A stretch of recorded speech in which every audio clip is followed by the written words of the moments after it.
né? Então, o que eu quero dizer com essas vendas garantidas, né? O que são vendas garantidas? Nossa, Andressa, é impossível você garantir vendas, né? Não tem como prever. Aí que vem o pulo do gato, tá? Quando a gente fala de previsibilidade de vendas, tá? A gente vem de N metodologias de vendas, que tem inclusive livros sobre isso, né? De receita previsível, etc., que abrangem uma série de negócios diferentes, startups, empresas de tecnologia e etc. Que é o quê? São, na verdade, as vendas mais seguras, que como você começa a ter uma recorrência, você começa a ter uma venda constante de determinados tipos de produto, com mês após mês, quanto mais tempo você sustenta isso, mais você consegue prever que aquilo vai acontecer. O que eu quero dizer para vocês? Vamos usar um outro exemplo, eu gosto de usar sempre outros exemplos, porque às vezes a gente fica muito apegado, né, no nosso próprio nicho aí. Vamos usar outros exemplos então. Vamos dizer que a gente é um supermercado, um exemplo que eu uso sempre, né? Então vamos lá falar que a gente é um supermercado e, poxa, essa é uma rede de supermercados que tem já, sei lá, 3 anos, tá? Não vou falar 20 anos, porque senão todo mundo fala, mas eu só tenho 6 meses de atuação. Que seja, tá? Vamos pensar em 6 meses, mas como é um supermercado, né? Geralmente são redes maiores, e nesse exemplo aqui, vão ter lá 3 anos, mais ou menos, tá? Nesses 3 anos, a gente pode, vocês conseguem visualizar como que o supermercado, ele já deve saber mais ou menos quanto que ele vende de Coca-Cola todo dia. Vocês concordam comigo? Coca-Cola é Coca-Cola, né? E arroz, tio João, sei lá, arroz, feijão, caldo bom, né? Se está no Brasil, esses itens, se você for um supermercado, você não vender esses 3 itens todos os dias, vocês concordam que tem um problema aí. Vamos dizer que você é uma padaria. Já tô dando alguns spoilers aí, né? Quem assistiu a aula 1 aí, coloca aqui nos comentários o que não pode faltar numa padaria. Você vai ter uma padaria, né? Você deve saber mais ou menos quantos quilos de pão francês você vende, certo? Vocês não concordam que isso é o básico dos básicos? E que se eu já tenho uma padaria há 3 meses ou há 6 meses, eu já tenho uma leve noção de quanto mais ou menos eu vendo de pão francês, pão de sal, todo mês, todo dia, né? Não é verdade? Então, a partir disso, vocês não concordam que eu consigo ter uma previsibilidade? Se alguém me falar assim, quanto de farinha você tem que comprar para o mês que vem? Você não está totalmente perdido, né? Você já tem alguma ideia. E aí, muita gente vai falar, mas Andressa, pão e arroz e Coca-Cola, que é sempre igual, é diferente de moda. Moda tá vendendo, é tudo diferente. Todos os produtos são únicos, ainda mais para mim, que eu dou exclusividade para os meus clientes. Então, eu vou lá e compro uma peça só de cada.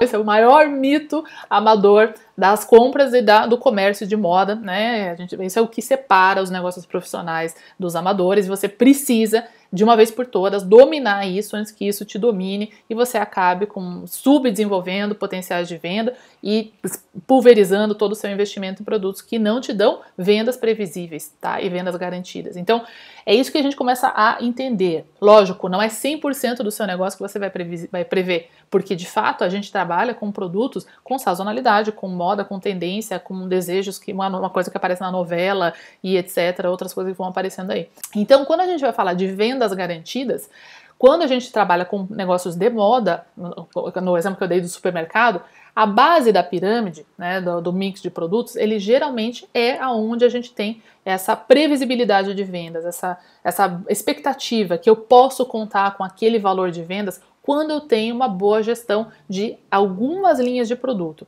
Mas a questão não é só conquistar isso, é que quando você conquista isso, você conquista a metodologia e o hábito e uma rotina de trabalho que vai fazer com que você consiga prever inclusive produtos de tendência, que são aí o miolo e o topo da pirâmide. Sim, você não vai conseguir prever com 95% de assertividade como você prevê esses aqui, mas você igualmente não fica lá no escuro aceitando o pitaco do Josemico. Josemico é aquele fornecedor, revendedor que tá lá te dando pitaco, falando que o negócio tá na moda para você comprar, e você, que não tem metodologia, fala, ai, que legal, Josemico, então eu vou comprar. Daí morre com o estoque encalhado lá que a gente aprendeu, né? A gente teve uma série de lives de aquecimento na semana passada para preparar vocês para essa semana.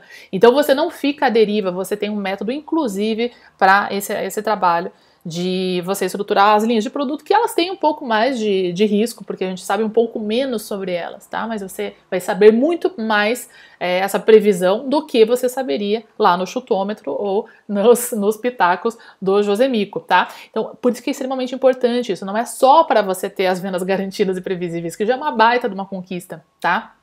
mas é também para você saber prever, inclusive, novas categorias de produto que você possa vir a trabalhar, tá? Então, quantos são, agora a gente começa a pensar, quantos são vendas garantidas, tá?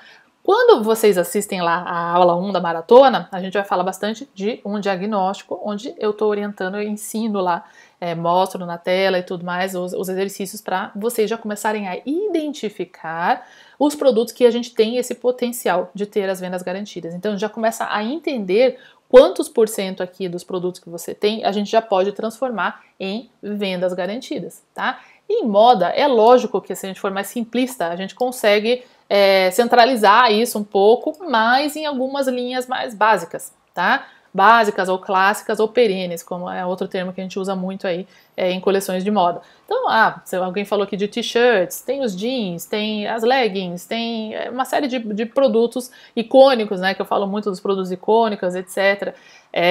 Geralmente esses são produtos de base de pirâmide, mas não precisa necessariamente serem produtos básicos. Na verdade, a maior força de marca, que é um outro pilar que a gente, né, trabalha aqui com essa saúde dos seus estoques também, que eu conquistei no decorrer desses 20 anos aí, não foi só garantindo o produto básico e disponibilidade deles, tá? Mas sim os produtos icônicos, eles muitas vezes não são produtos básicos, caretas, sem graça, branco, camiseta branca, não é só camiseta branca, tá? Você vai ter uma série de produtos que são únicos seu. Talvez outras pessoas revendam ele também. Por muitos anos eu liderei, né, fui gerente, diretora, etc., de varejistas que revendem marcas que muitos outros concorrentes revendiam também. E mesmo assim a gente conseguia ser reconhecido por um tipo de produto específico. E aquele produto se tornava uma referência da minha loja, do meu e-commerce, etc., porque a gente conseguia tornar isso muito disponível, muito claro, muito acessível, muito fácil de encontrar esse produto. O que isso quer dizer? Se eu quero um tênis de corrida da Adidas, aonde que eu vou, que eu com certeza acho. Então hoje alguns nomes vêm na cabeça, isso a gente chama de top of mind, tá, no marketing. Então o que você é top of mind? Então, quem seria um top of mind se você quer comprar um tênis no Brasil? Centauro, Netshoes, etc, tá? Porque eles conquistaram isso. Vocês acham que eles conquistaram isso só com marketing? Se eu chego lá e tem 3 modelos de tênis só e não tem meu tamanho? Não, né? Eu vou falar, que isso? Não tem não. Isso aqui não é uma referência para mim, tá? E, igualmente, a gente tem uma série de heróis invisíveis aí, né? Que são uma série de negócios locais, que estão em cidades pequenas e, né, que quase ninguém conhece, que não são muito famosos, mas que tem um faturamento aí de múltiplos 6 dígitos mensais, alguns milionários, por estabelecerem isso. Então, eles são top of mind na região, na cidade, por algum tipo de produto específico, tá? E isso não precisa ser um produto técnico, pode ser um estilo, tá? A gente tem desde roupas estilo boho, vestidos de malha que atendem até senhoras de muita idade, etc, tá? Óculos infantis, etc, o que quer que seja, o que você é top of mind aí. E quando a gente estabelece isso, você vai ter daí linhas de produtos, tá? E quando a gente faz isso, a gente começa a entender, então, quantos por cento eu consigo, se eu trabalhar direitinho aqui, que se torne uma venda garantida, uma venda previsível, tá? E aí o que acontece? O resto, tá? O miolo e o topo da minha pirâmide, e aí eu convido vocês a procurar aqui no meu canal do YouTube também, o vídeo da pirâmide do mix de produtos, é um vídeo que eu já vi algumas perguntas que vocês estão mandando ali para mim já no Facebook, que eu tento já introduzir, explicar mais aprofundado usando esse vídeo, mas vocês podem procurar, Andressa Rando Favorito, pirâmide mix de produtos, tá?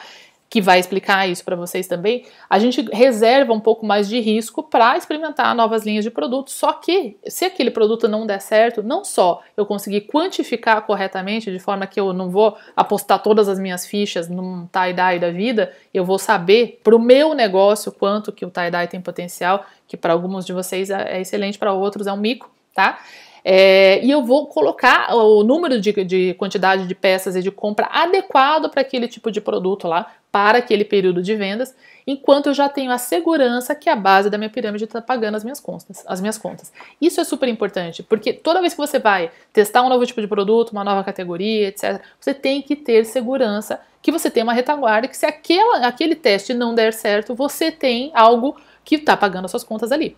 Então, o mais importante é a gente conquistar isso. Para a gente, do nosso negócio de moda, essa é a sua reserva de segurança, tá? Que são essas vendas garantidas, tá? Então, ali a gente tem que começar a identificar a nível de produto, perfis de produto, como estabelecer esses produtos e quanto que a gente pode esperar dessas vendas garantidas, tá? Então, a gente tem que ter essa definição. Se 30% do seu mix de produtos pode ser uma venda garantida, uma venda previsível, e quanto que isso representa no seu faturamento, tá? Então, se hoje você fatura lá 10 mil, por exemplo, será que os 30 mil eu não consigo garantir com uma reposição que não pode faltar? E nessa semana eu vou explicar exatamente como vocês colocam isso em prática e colocam isso de pé, tá? Então, tem que ter essa definição, tá? Dificilmente a gente vai ter daí os 10 mil sempre garantido. E tem mais. Quem não está usando esse método aqui, se fatura 10 mil hoje, vai passar a faturar 20 mil, né? Então, se vocês viram a aula 1 de hoje, foram N exemplos, são uma fração do número de negócios transformados com esse método que dobram não só o seu faturamento, mas o seu lucro. Porque quando você começa a ter o estoque que as pessoas querem comprar, você começa a automaticamente vender muito mais com muito menos esforço, tá? Então, mas a gente começa com essa definição. Quanto você está faturando agora?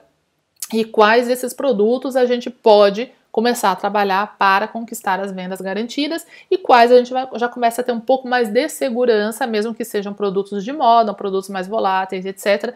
Mas que eu já consigo ter a segurança de quantas peças colocar neles para ter o máximo de vendas, ou seja, eu não vou comprar só um, que daí se eu acertar naquele produto, parabéns, você vendeu um produto. Agora você tem que matar outro leão aí.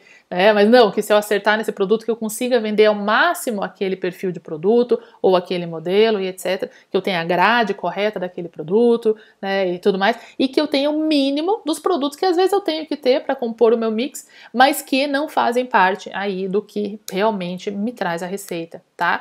Então essa é a nossa definição, tá?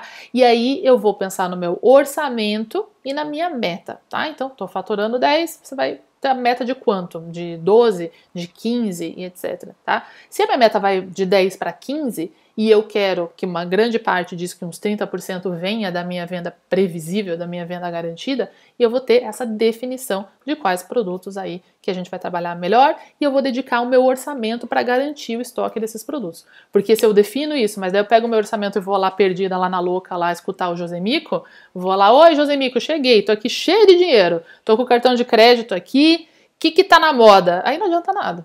Tá? Você tem que separar o orçamento para aqueles produtos que vão garantir a sua receita, tá? Então esse é o nosso primeiro ponto aí para a gente ter as vendas garantidas, é a definição, o orçamento e a meta. Beleza?